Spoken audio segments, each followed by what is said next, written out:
Catherine POV. Napabaling ako sa phone kong umilaw at nakita ko roon ang isang message galing kay Arcus. Are you asleep? Basta ko sa text message na galing kay Arcus. Hindi pa naman, bakit Arcus? Reply ko sa kanya. Wala pang ilang segundo nakatanggap na ako ng video call kay Arcus. Sinagot ko ito at bumungad sa akin ang basang buhok niya. Hi babe. Malat na tawag niya sa akin. Hi Arcus. Balik na tawag ko sa kanya habang inaayos ko tong bag ko para bukas. Nakita ko siyang pinapatuyo ang buhok niya. Mukhang bagong shower ang isang to. Katatapos mo lang maligo? Pagtatanong ko sa kanya, nilagay niya ang towel sa kanyang batok at tumango siya sa akin. Tinapos ko yung essay at reporting namin sa General Psychology para bukas. Saad niya at pinagpatuloy ang pagpupunas niya. Reporting na kayo roon, Arcus? Sinong professor niyo sa General Psychology? Pagtatanong ko sa kanya. Iniwan ko ang phone ko na nasa gitna ng kama. Bale ang nakikita ni Arcus ngayon ay ang kisame ng kwarto ko. Nilagay ko ang bag ko sa aking gaming chair at inikot to para sa kama. Humarap bumalik ako sa kama ko at kinuha ko na ang phone. Mukha ko na ang nasa screen ng phone niya. Si Mr. Dimagi ba, babe? Kayo? Pagtatanong niya sa akin at hinagis ang towel niya kung saan. Hinagis mo na naman kung saan-saan yung towel mo, Arcus. Paggalit kong sabi sa kanya. I threw up in my gaming chair, babe. I didn't throw that one off the floor. Pagtangging sabi ni Arcus sa akin. Patingin nga kung nasa gaming chair mo talaga na ihagis ang towel mo, Arcus. Pagkahawan ko sa kanya. Matalino si Arcus, pero tamad din minsan. Isasampay na lang naman niya yung towel, di pa niya ginawa. Nawala sa kanyang screen at napunta roon sa gaming chair niya. Nandoon nga ang kanyang towel, pero di naging maayos ang pagkakalagay. Paano matutuyo yun? Hindi yun matutuyo, Arcus? Ay bahala ka, ikaw naman gagamit yan bukas. Suko kong sabi sa kanya. Alam kong hindi na siya kikilos dahil nakahiga na siya ngayon sa kama niya. Matutuya yan, babe. Malamig naman sa kwarto ko. Sagot niya sa akin at tumihaya na humiga. Lagi na lang siyang may sagot sa lahat ng sasabihin ko. Napailing na lang ako sa kanya. Kamusta ang usapan yung tatlo kanina? At pinapatanong pa ni Mommy, okay lang daw bang nasa ng banana cake? Naging sunod-sunod ang tanong niya sa akin. Tumango ako sa kanyang tanong. Pakasabi kay tita sobrang sarap ng banana cake. Nagustuhan naming tatlo, lalo na si Gizzy. Nakangiting sabi ko sa kanya. Bakit mo gusto malaman ang pinag-usapan namin kanina, Arcus? Girls talk yun, kaya di mo pwedeng malaman. Dugtong niya sabi ko sa kanya at dinilaan ko pa siya. Hindi ko pwedeng sabihin sa'yo kung ano pinag-usapan naming tatlo. Hindi, madiin niya sabi ko sa kanya. Okay, fine babe. Ungot niya sa akin. Nakita kong dumapa siyang humiga sa kama niya. Naharangan tuloy ang kalahati ng mukha niya. Dahil sa unan. Hindi ka pa ba matutulog, Arcus? Maaga ka pa bukas, di ba? Pagtatanong ko sa kanya at saka humikab. Nakita kong ngumisi siya sa akin. Alright, let's go to sleep together. You're making it sleepy eh. See you tomorrow. I love you, babe. Namumungay ang mga mata kong tumingin sa kanya. I love you. Nabitawan ko ang phone sa aking kamay at hindi ko na namalayang nakatulog na ako. Nagising ako masaya ang aking umaga ngayon. Mahilang ako nakatulog na mahimbing at walang inaalalang problema. Meron pa pala akong problema. Pagkagising ko, low battery yung phone ko. Hindi ko napatay ang video call kagabi at malamang di na rin pinatay ni Arcus yung sa kanya kaya nagising akong 10% lang ang battery ng cellphone ko. Princess, take care okay? Uminom ka na ba ng gamot mo? At may dala ka bang gamot for lunch break nyo? Sunod-sunod na tanong sa akin ni Mommy. Tumango ako sa kanya. Opo Mommy, wag po kayo mag-alala. Nasa bag ko na po ang medicine kit ko. Bumili pa ako sa Lazada shop ng medicine kit na maliit, yung hindi mapapansin sa bag. yung affordable na dalhin at hindi nag-aaksaya ng space. Buti na lang may nahanap akong ganun, Mami. Dalhin ko po tong power bank, nasa 70% lang po kasi yung phone ko. Pagpapaalam na sabi ko kay Mami, hindi kasi sa akin tong power bank kay Daddy. Hihiramin ko lang. Wala na si Daddy, nakapasok na, kaya kay Mami na lang ako nagpaalam. Nagpaalam na ako kay Mami, ayoko malate. Monday na Monday malilate ako. Dinadama ko ang hangin palabas ng gate ng subdivision na makarating sa labas. Eksaktong may humintong jeep sa tapat ko mismo, kaya agad akong nakasakay. Konti lang ang pasahero sa sasakyan ko, kaya medyo hindi masikip. 15 minuto na makarating ako sa mismong tapat ng gate ng campus. Maaga pa naman para sa una kong subject, kaya binagalan ko ang paglalakad papunta sa main gate ng campus. Kumiling ang aking ulo nang may mapansing hulma ng isang babae. Huminto ako sa aking paglalakad at tinitigan masyado ang babaeng yon. Hindi ako nagkakamali. Si Gizzy yon. Sinong kausap niya sa kotse? Kumunot ang noo ko na makitang malaki ang kanyang ngiti sa labi niya. Napahakbang akong paatras na kumuhay siya. Kung sino man ang nasa loob ng kotse na yon. Umalis ang kotse. Ganun na lang ang pagkataranta ko na makitang papalingon na siya sa aking gawi. Mabilis akong tumakbo papasok sa campus. Ayoko malaman niyang nakita ko siya may kausap sa labas ng gate. Kumaripas ako ng takbo at sa aking pagliko, ay napasubsob ako sa matigas na bagay. Aray! Sambit ko sa aking sarili at napahawak sa aking noo. Ang sakit. Catherine? Lumaki ang aking mga mata nang tawagin ako sa buong pangalan ko. Kilala niya ako? Dahan-dahan kong inaangat ng aking mukha sa taong nasa harapan ko. Wala naman sigurong bagay na nagsasalita, diba? Pero roon sa isang flirty tale story. Nakagat ko ang aking ibabang labi na makita si Kuya Raven ay nabangga ko. Bakit tumatakbo ka? May humahabol ba sa'yo? Seryosong tanong nito sa akin. Nakita kong tumingin siya sa akin ni Coran. Wala naman. Late ka na ba sa first subject mo? Pagpapatuloy niyang tanong sa akin. Ano po kasi? Mamaya na lang po ulit, Kuya Raven. Bye po. Mabilis kong sabi sa kanya at agad nang tumakbo paalis sa harapan niya. Takbo ako ng takbo hanggang makarating ako sa upuan ko.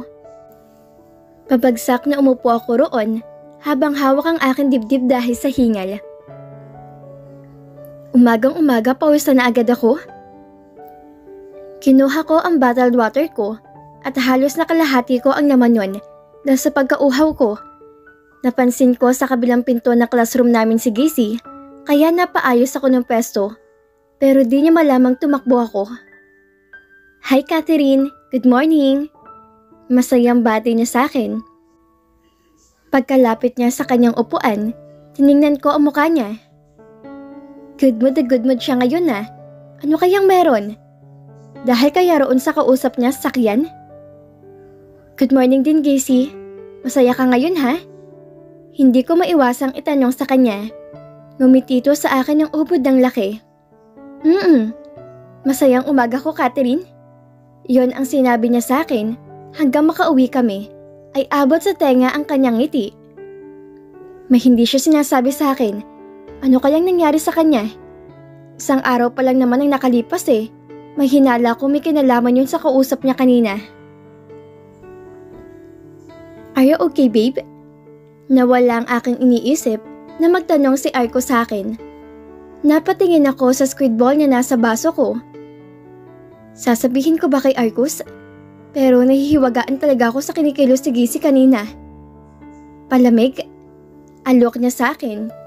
Uminom ako ng palamig niyang nasa plastic habang hawak niya yon. Ayos ka na? Uwi na tayo. Dumidilim na. Sabi ni Arcos ulit sa akin.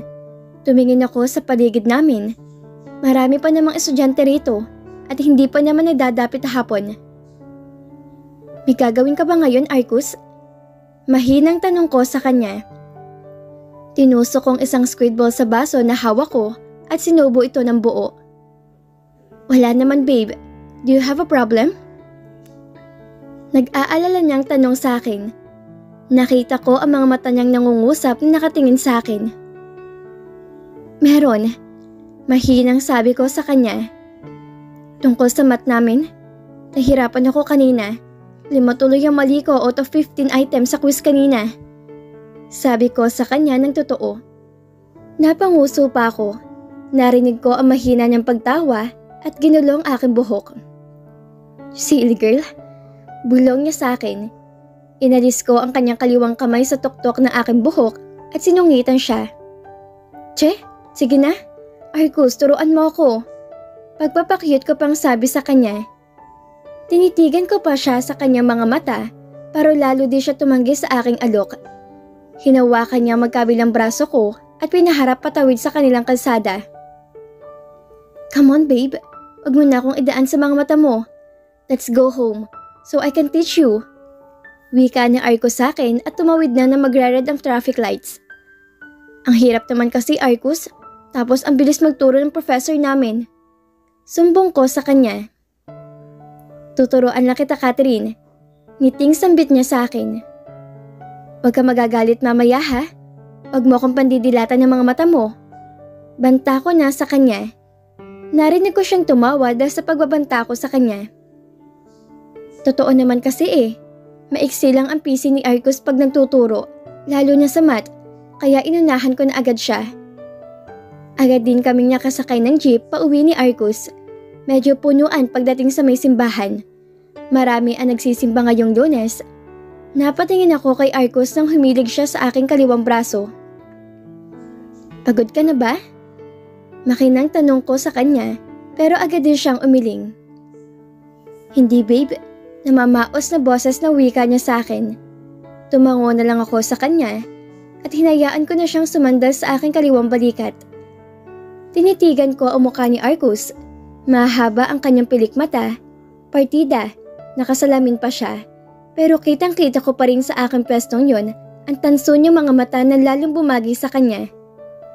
Kung first time mo makita si Arcus, aakalain mong masungit ang isang to dahil sa tabas ng kanyang mukha at isama mo pang makakapal niyang kilay. Hinaplos ko ang kanyang mukha na siyang pagkakislot niya. Malayo pa naman ang bababaan namin.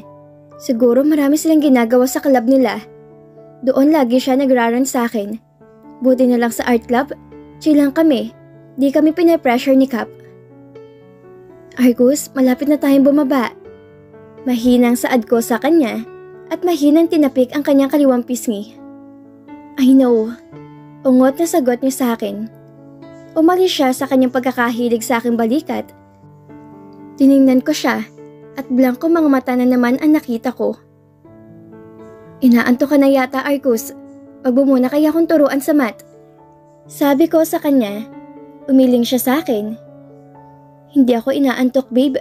Masyado lang ako napagod sa club namin. Kailangan namin mag-publish ng article. Tugon niya sa akin. Hinila niya ang steering sa taas ng jeep at huminto naman to. Lumagpas pa nga kami. Bumaba kami sa jeep ni Arcus at tumawid sa kabilang kalsada. Hawak niya ang kanang kamay ko habang naglalakad kaming dalawa. Hanggang kailan ko kaya ito mararamdaman sa kanya? Hanggang kailan ko kaya mahahawakan ang kamay niya? Gusto ko magsalita kay Arcus pero kusang sumara ang aking labi. What is it? Napalingon ako sa kanya na magtanong siya sa akin. Hindi ko kayang sabihin sa kanya. Ngumiti ako at saka umiling. Wala. Nakabangga ko nga pala si Kuya Raven kanina. Pakisabi pasensya na ha. Tumakbo kasi agad ako.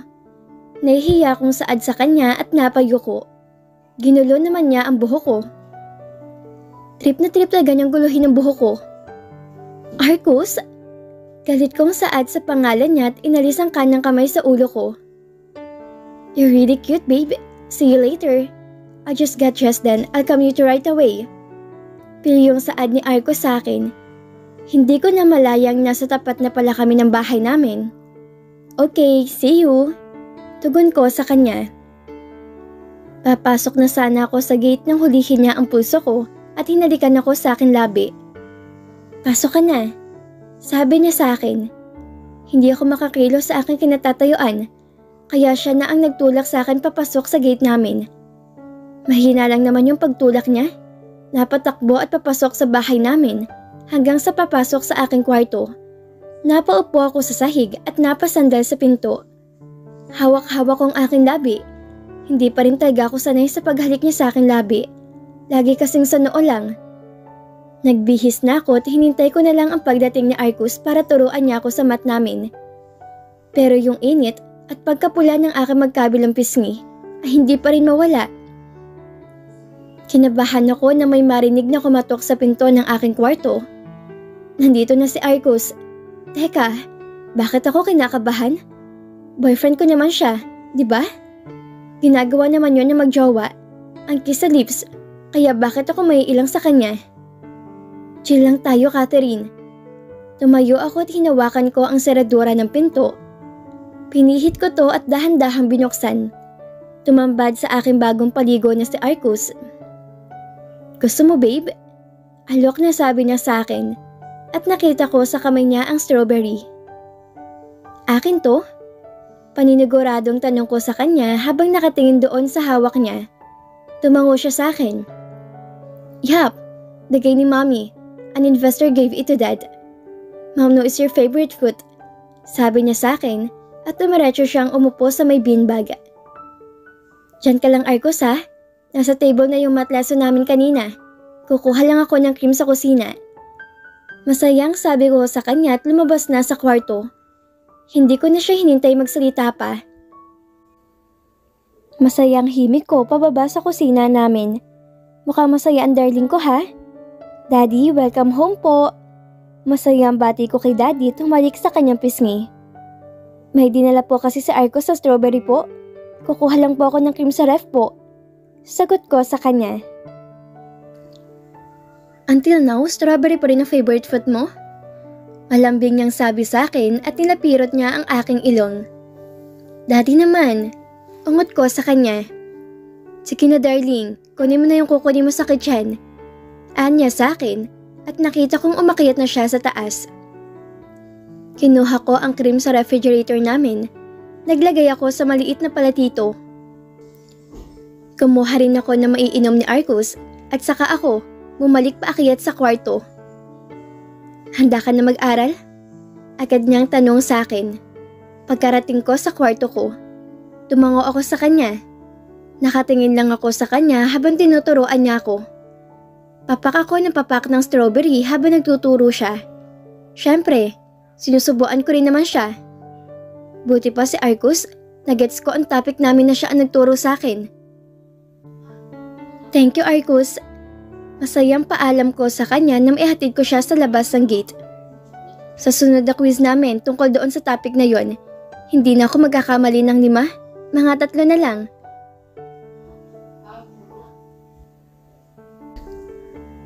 At dito na po nagtatapos ang 12 kabanata ng ating kwento. At sana'y muli niyo po akong samahan sa mga susunod pang kabanata na ibabahagi ko sa inyo. Maraming salamat po at ingat po tayong lahat.